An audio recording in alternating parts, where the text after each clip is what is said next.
Olá, amiguinhos das interwebs, bem-vindos a mais um vlog do Khaled. Eu nem sei mais como é que chama isso de tão pouco que eu faço, mas estou aqui vamos lá, hoje eu quero falar sobre ciência de novo, assim como eu falei no último episódio, que eu falei sobre herpetologia, o estudo do Ophiuchus e Anurus, répteis e tudo mais, e coisa pra caramba. Eu nem lembro do tempo. Mas nesse a gente vai falar sobre uma outra área da biologia, um outro tipo de estudo da biologia, mas ainda dentro da zoologia, ainda falando de animais. Hoje, meus amiguinhos, nós vamos falar sobre mastozoologia. Que nome complicado, Khaledinho! Mastozoologia, que nome nada a ver, que eu nunca ouvi falar nisso, que nome estranho. Eu sei que é um nome estranho, mas a ciência tem muito dessa de nomes estranhos. E a gente está aqui exatamente para tentar desmistificar isso, tirar esses nomes estranhos e torná-los nomes mais fáceis. Acho que isso é um trabalho legal a se fazer. Estou feliz fazendo isso. Mastozoologia, meus amigos, é o estudo dos mamíferos. E por que esse nome estranho? Porque como quase tudo na ciência, é até estranho afirmar isso, mas quase tudo na ciência, existe toda a palavra baseada numa etimologia. E quando você entende a etimologia, você vê que tudo faz muito sentido e é muito bacana. Mastozoologia, meus amigos, mastozoologia, ela é baseada em 3 radicais. O primeiro, masto, que vem do grego, significa mamas, glândulas mamárias. Zoo significa animais, E logia vem de logos, do grego, que significa conhecimento, sabedoria e estudo. Mastozoologia basicamente é o estudo dos animais, indo de trás para frente, né? Estudo dos animais que possuem mamas. Nós, mamíferos. Mas Khaledinho, qual a importância do estudo dos mamíferos? Qual a importância da mastozoologia para o meu dia a dia? Igual a fórmula de Bhaskara, qual a importância dela? A fórmula de Bhaskara tem muita importância, eu não vou explicar ela aqui agora, mas quem sabe em outro vídeo. Mas enfim, a mastozoologia, a importância do estudo dos mamíferos, são tantas importâncias que não cabem aqui para mim falar, mas eu vou aqui colocar algumas que são mais infincáveis, por exemplo. Assim, que a gente vê que é importante, tipo, pá, tá na cara de importância, assim. O principal, do meu ponto de vista, não tem nenhum aporte teórico nisso aqui, é que o estudo dos mamíferos, ele é muito importante para o compreendimento de diversas doenças que afligem nós, os seres humanos, como bons mamíferos que somos. Então a gente tem uma semelhança genética muito grande com outros mamíferos. Então o estudo dos mamíferos, ele traz essa importância de você poder compreender melhor certas doenças que vêm de outros mamíferos, de outros animais, e bem como entender os melhores medicamentos, a melhor forma de tratamento para essas doenças. E também compreender como essa doença consegue chegar de um outro mamífero para o ser humano. A gente nesse momento vive uma pandemia mundial, e essa pandemia provavelmente foi um vírus que migrou de algum mamífero para o ser humano. Nós temos outros casos de doenças que migram entre mamíferos, porque devido à nossa semelhança genética, não é tão complicado para um vírus ou uma bactéria migrar de um organismo para o outro. A gente vê isso aí bastante, a gente tem visto isso aqui agora, né? Outra grande importância do estudo dos mamíferos é o compreendimento do meio ambiente. Mas por que isso? Porque muitos desses animais, não só os mamíferos, mas aqui agora falando dos mamíferos, eles têm uma grande importância no meio ambiente.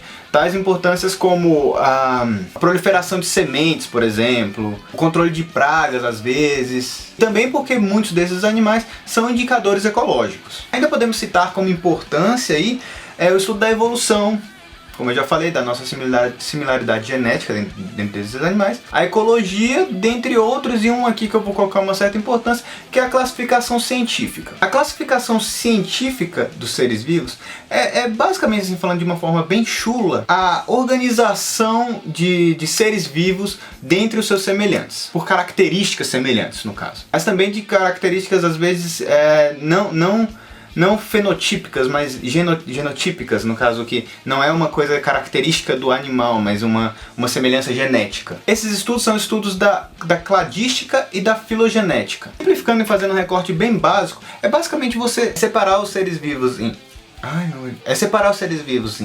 reino, filo, classe, ordem, família, gênero e espécie. Esse é o refigofage que a gente aprende no ensino médio normalmente. Mas vale lembrar que essas classificações elas são muito maiores e a cladística e a filogenética estão em constante mudança, então elas mudam essas classificações. Mas eu vou me ater aqui a essa árvore da vida simples, tá? Que é o refigofage. Como eu disse, é um recorte. Existe um estudo inteiro que se baseia nisso tudo, que é o estudo da sistemática biológica. Ela separa isso aí direitinho e ela que é responsável por essas definições e conceitos, etc, que é coisa pra caramba.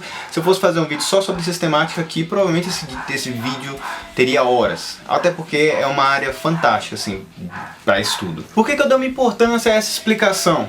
Porque a gente precisa desses conceitos dessa árvore da vida para a gente poder colocar os mamíferos em algum lugar e poder separar ali ele como área de estudo. E entender aonde ele está nessa árvore e as ramificações que vêm após a definição de mamífero. Por definição, nós mamíferos somos uma classe. A gente pertence ao reino Animalia, ao filo dos cordados.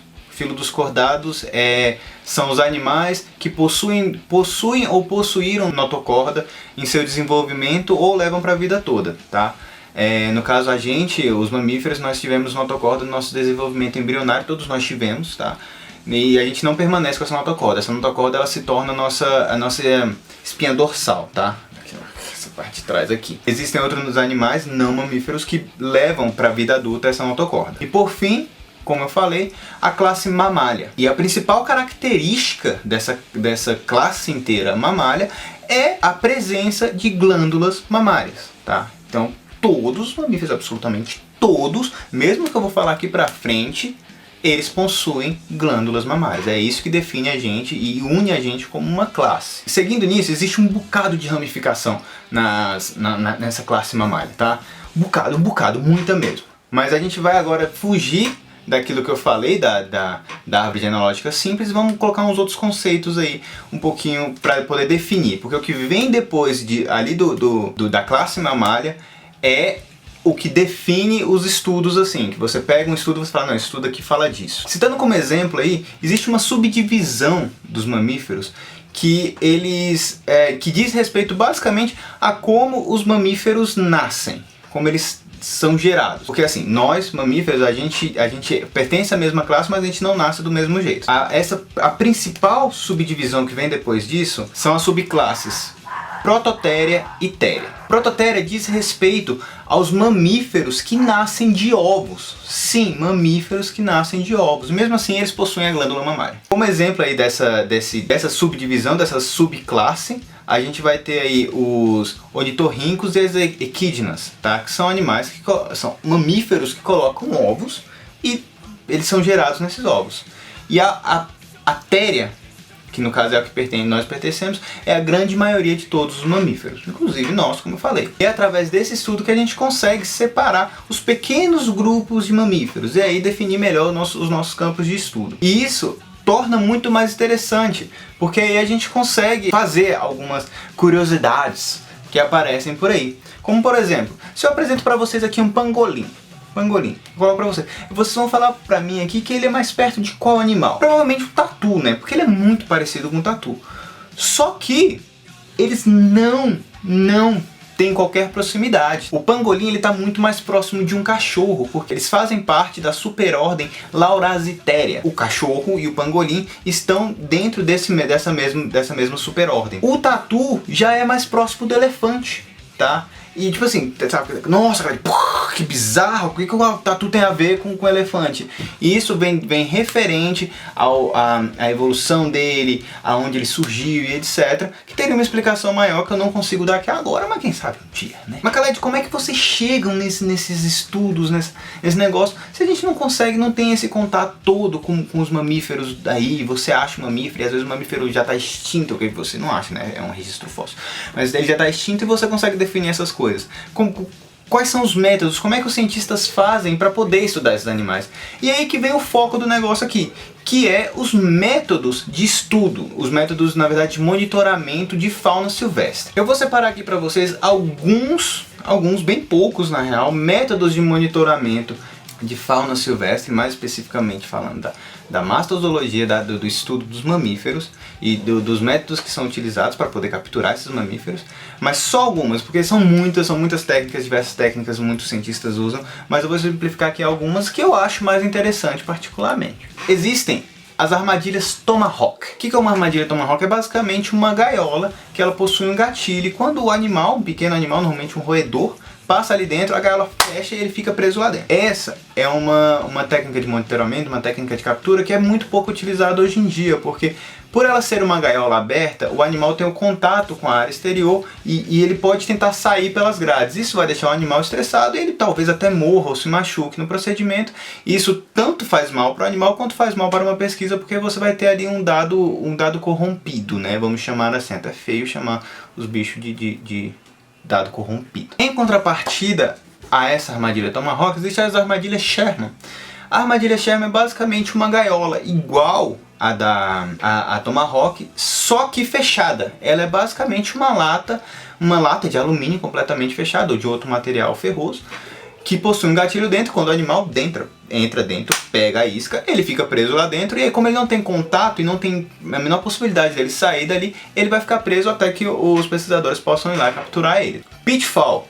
Pitfall, eu já até falei no vídeo de anuros e de serpentes, que é basicamente buracos no chão, onde você coloca uma lona entre esses buracos, e o animal que vai passar ali, quando ele vai passar, ele dá de cara com a lona e ele tem que andar pro ladinho. Aí ele cai no buraco. Quando ele cai no buraco, no outro dia vai lá, ou no mesmo dia, vai lá o pesquisador ou a pesquisadora, pega o bicho e faz lá os estudos deles.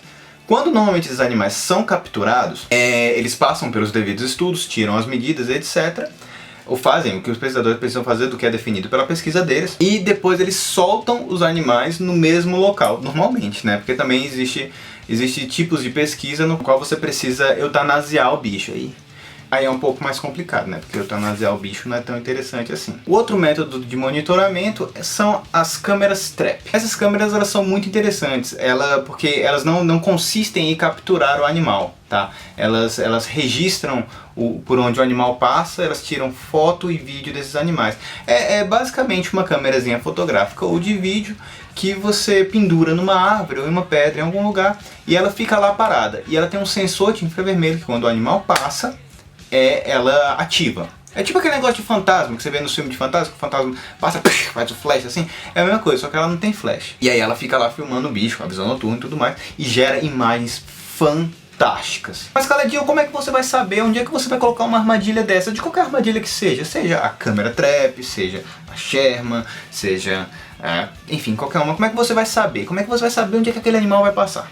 Então, aí vem um outro método de monitoramento que é, do meu ponto de vista, o mais legal, a parte mais bacana de você estudar zoologia. É você fazer uma investigação, bem assim, tipo, caralho, investigação legal. Nessa investigação você vai colher as coisas dos animais, você vai colher ali o que você puder colher do animal ali na hora, porque tipo, os animais, por onde eles passam, assim como a gente, eles deixam trilhas no mato. Quem já andou no mato sabe que tem trilha no mato e você anda, mas você às vezes acha que aquela trilha foi feita por uma pessoa. Às vezes até foi feita por uma pessoa, mas animais também andam por trilhas. Eles não andam perdidos no mato assim, eles têm trilhas por eles andarem. E essas trilhas deixam marcas.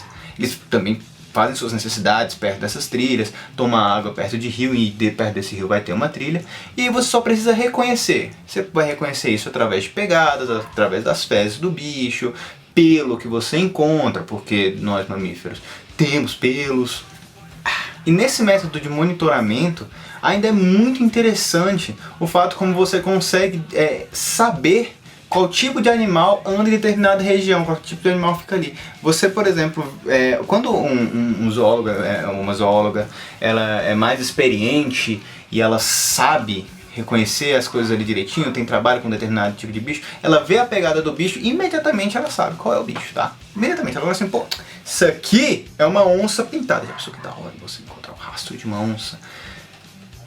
Onça, pra quem não sabe, é o maior felino das Américas. Esse bicho é lindo, maravilhoso. A pesquisadora, ela olha para uma árvore, ela vê aquela árvore marcada, ela sabe que um veado afiou o chifre ali, veados fazem isso. Sabe diferenciar a pegada do bicho, sabe diferenciar a diferença entre um cachorro e um lobo-guará, por exemplo. Inclusive eu tenho uma pegada de lobo-guará que eu ganhei É muito legal! E através desses métodos de monitoramento, a pesquisadora ou pesquisadores conseguem ali encontrar os animais, saber dos hábitos dos animais, saber o que eles fazem normalmente e conseguem ainda verificar, e conseguem imagens fantásticas e conhecimentos fantásticos sobre esses bichos. E isso é o mundo fantástico da ciência, que é vocês trazem que tudo é fantástico, absolutamente fantástico e divertido. Bem, turma, esse foi mais um vídeo longo pra caramba, falando de ciência aí, pra caramba de ciência. Eu queria agradecer ao pessoal da Aracema Eco e da Fazenda Veredas do Cerrado, que sem eles esse vídeo não seria possível, porque eu fui lá fazer um curso e foi muito bacana, e o curso de mastozoologia a gente viu os bichos de novo, né?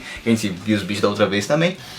E queria agradecer a eles imensamente e agradecer a vocês que assistem esses vídeos. Mesmo que vocês tenham paciência para assistir esses 22 minutos de vídeo. Eu não sei quanto isso vai ter, mas normalmente é isso.